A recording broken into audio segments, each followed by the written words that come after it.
Hello, everyone. It's Wendy, and it's Monday. I'm on here on a Monday morning for a change.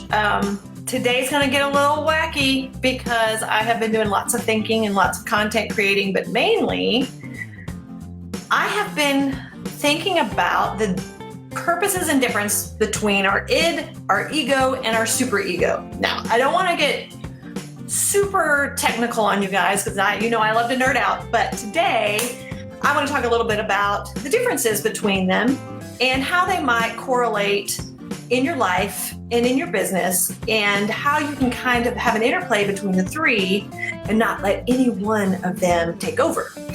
So I am going to give a caveat right now because I may use some metaphors that are a little uncomfortable. I may use some foul language because that's kind of where I'm at right now. So if you are allergic or offended by any of that, you can just mute me and try to read my lips, or you can wait for the G-rated version to come out, or you can turn it off. So I'm going to hop right in. So I don't know if you guys know, probably from Psych 101 in college or even books you've read, you might have heard about Freud's idea of the id, the ego, and the superego. And for a long time, I just kind of roll my eyes when I hear these. And now I completely understand kind of how they play together. So just a little baseline here. If you think about your id and your ego and your superego, these are kind of the things, the sense of self that keeps us moving around every day and making decisions, making good decisions, sometimes being impulsive, any time the way we react with anger or fear or any of those things. So if you think of your id, it's the kind of stuff that you're born with. So the things that's biological, primal. So think of a baby. A baby is 100% id. All they want is to be fed, changed, hugged, adored, and they're willing to do anything to get it, right? So they don't really have any sort of buffer about that. So when they're hungry, they cry. When they're sad, they cry, and to get what they want. And this piece of your psyche doesn't change. It never changes. It stays the same. Hi, Bruce. And so if you think about your id, it's one of those things that it really is important because it helps keep you alive because you get your basic needs met. But, we can't stay an infant forever. So we learn some better coping skills to get what we want and to buffer some of that impulsiveness. So that's where the ego comes in. So the ego, and to me, I'm just talking as the ego in general, not a weak ego or a strong ego, but just a ego in general. Its job is to kind of give us reality checks, help us problem solve to get our id fed in a more acceptable way. So social norms, learning that screaming when you want something isn't necessarily the best way to get it, because other people who've already matured, they know a better way to get what they want that makes you want to be around them. So it keeps you safe and secure in a social environment. So that's kind of how the ego comes into play. And then the superego is kind of what I call the moral high ground. So it is the one that takes that ego and then bumps it up a notch. So yeah, now say you're like 6 years old and now screaming at the top of your lungs because you're hungry is not the best way to get food. You have found that it actually is better and more acceptable and more sociable to ask for food, and then the superego comes in by learning to say like, please and thank you. So that etiquette portion, that portion. So it's kind of like the ego bumped up. And another part of this superego is really about when we start tapping into idealistic views. So idealistic views of what things should be, or the perfectionism and that sort of thing. So here is my illustration for the difference between your id, your ego, and your superego. So if you think of your id as someone who just started drinking. Hi, Christina. So you think like a college kid who just starts drinking alcohol for the first time. So that's really id driven, right? So they've got all this anxiety because they're in a new environment and they're kind of grown, but they're not really grown. So they start drinking. And what that drinking does, it allows them to have this impulsive behavior. So like, I'm going to drink till I pass out, and then we're going to go party, and I'm going to have sex with people I don't know and be really stupid and not use protection and all that kind of stuff. So that's very much an id activated thing.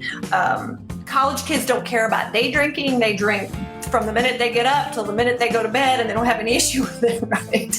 Because it's really kind of new to them, and it's really tapping into that id part of them that gets them pleasure in that impulsiveness. So there's that piece. And then the ego is kind of what I would call someone who has been drinking a while, and it's kind of like day drinking. So like I'm not going to drink when I get up, but I really don't have any qualms about starting happy hour 3:00 or whatever. Kind of silly. I know it's a silly explanation, but it helps you understand that that you can't drink 24/7 because you have a job. And so, some of that problem solving kicks in. I know I can't stay out really late and drink because I have to get up early the next morning. So that's your ego really playing into your drinking. I can't believe I'm using this. Hi, Deanne. So then there's your superego. And this is what I call you have to wait until 5:00 to have an alcoholic beverage, and even then it might have to be on the weekend. So you kind of see how the ego and the superego can really involve itself in your drinking. And I just thought this was kind of a funny illustration, but there's so many social norms around drinking. I thought it was a really good illustration for this. So I look at it as those are all really great things, but how does that transition through those different id, ego, and superego play in our everyday life? It could be life, it could be business, it could be social media, it could be anything. So I kind of wanted to play around with this idea about what does your id, your ego, and your superego have to do with your business. So stick with me. So I think a lot of people get into business because their id is saying, I want to be happy, I want pleasure, I want freedom, I want all these things that their id is really wanting. Like it's in their essence of being to want to be their own boss and to have all the things that go with being their own boss. So they jump into being a business owner kind of impulsively sometimes, not always, but sometimes they do. Now, they'll tell you that they didn't, that they really thought it out, but the bottom line is that id is really, really, really pulling at them. And this is where it kind of gets into muddy waters. People are like, oh, their ego made them do it. Well, it really wasn't. It was their id that made them go into business, whether because they wanted significance, pleasure, freedom, all these really basic needs. So your id is really the driving force to make those emotional decisions. Now, hi Jan, you're in business and you're like, okay, I'm doing it. All right, id, I'm here, now what? So you're in your business and you start realizing, reality setting in, there's your ego, reality setting in, and now I need to figure out how to do something. Now I need to problem solve. Now I need to figure out how to get what I want in the best possible way. And so you play around in this. So meanwhile, you're still kind of having this struggle between your id and your ego in your business. So what happens to a lot of us, because this is how we're programmed to do, we put our superego in overdrive. So our superego goes into overdrive when we're starting our own business because A, we're scared to death we're going to fail. B, we want to make sure we do it right. And the only way to do it right is to go to the ultimate idealistic perfectionist place, which is our superego. So I don't know if you're following this or if you guys can understand or have been here in your business, but stick with me. So then we have the superego taking over. It is telling us how to do things the right way. What's the perfect way to do these things? What keeps you in line? What is everybody else doing? Or my favorite word, professionalism, which I cannot stand, I feel like is the thorn in the side of most business owners, because for decades, we have been taught that you have to do business a certain way to be considered professional and credible. So I'm going to just put a pin in that for later.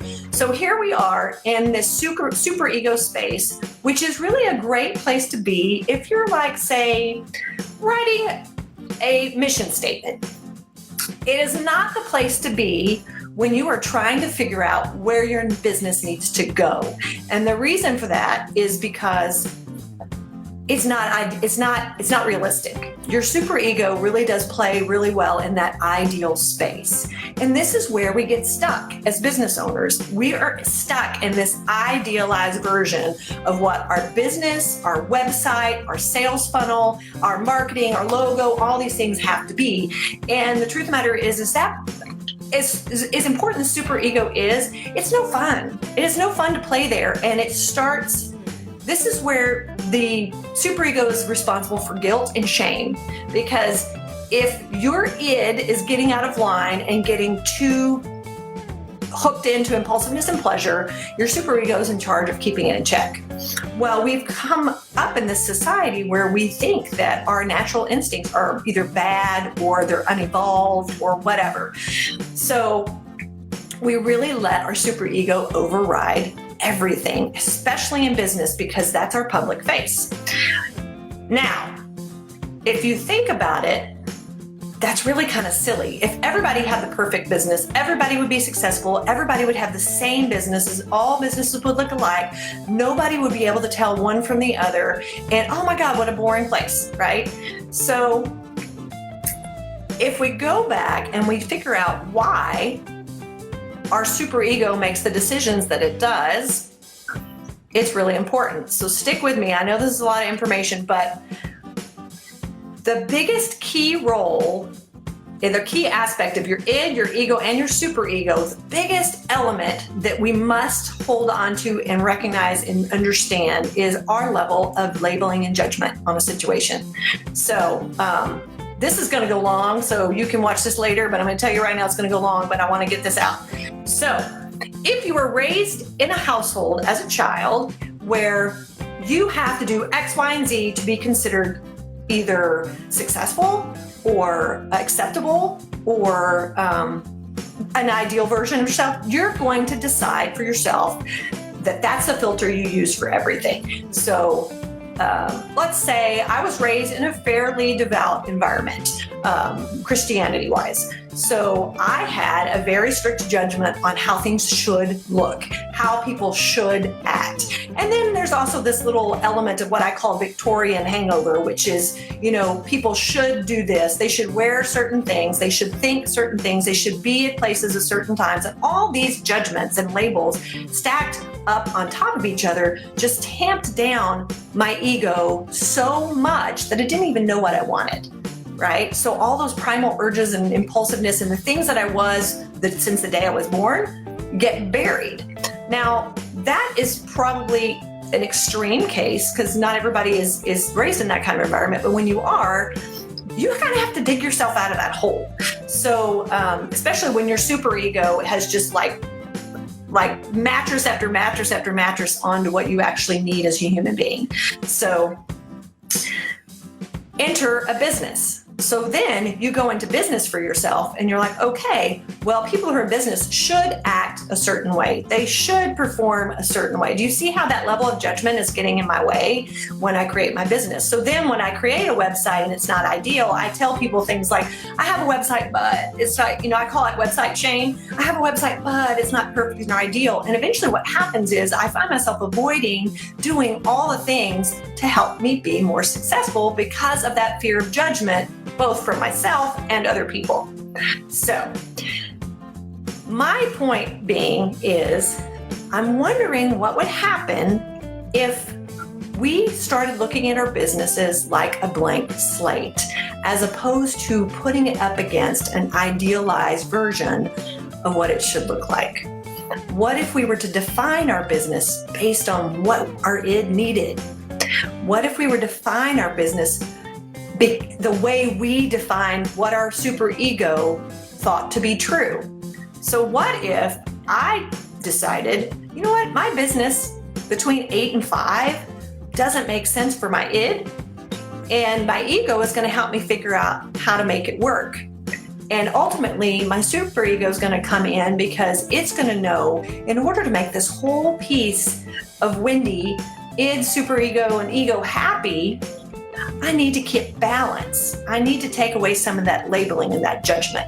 So, tricky thing about our society these days is social media.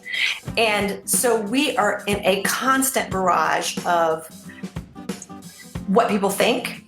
Everybody's opinion's important. I am anonymous, so I'm going to say really shitty things and make that person feel bad. But what really it is I feel bad because that person feels free to speak their mind. Therefore, I'm going to try to stop them. So social media can be a scary thing. And the fact that now every business is expected to have a social media presence, I find that's the number one thing that keeps my business clients stuck. So I am going to encourage you guys to think really long and hard about what and who you want to be in your business and what face you want to present to social media. I'm always really careful with my social media people because I don't want to come across as anything but authentic on social media. And a lot of the cliched and tired stuff, I don't want any part of. And even with my own group, the Business Unscripted, I don't want a bunch of old ideas in my business because I want people to figure out what it is they want. What does their business look like to them? What does success mean to them? Does it mean you make 6-7 figures a year, or does it mean you have a happy, full life with time to spare, and as long as you're fed and bills are paid, you don't really care? And what if that was okay? Because we are told over and over and over again, you should have X amount of money in your bank account. You should have X amount of money debt to income ratio. You should have, and the bottom line is all that's bullshit. Because if we don't subscribe to the crap we're being fed from over moralistic, super ego, fetished nut jobs, then we actually might be happy in our business and in our life. And part of the reason I'm so passionate about this right now is I see what it's doing to our kids. And I see, hi John, I see that our kids are buying this super ego bullshit hook, line, and sinker because they are being fed a nonstop diet of social media, opinionated, higher ground, arrogant BS. So that's my soapbox. I'm going to get off of it now. But I would want to know what you would do in your business if you knew that the choices you made ultimately were the only choices that you should make. And having said that, would you even be doing what you're doing? I can't tell you how many people I talk to on a weekly basis that got stuck in this thing and they thought they wanted to do it and it doesn't align with any of their strengths and it doesn't align with who they are and what makes them shine. But yet I've made this commitment and what will people think of me if I back out? Well, you know what? Fuck what other people think of you, because that keeps us so stuck and so small that our whole world is rocking around angry because we're not being able to do what we want based on someone else's opinion of what we should do.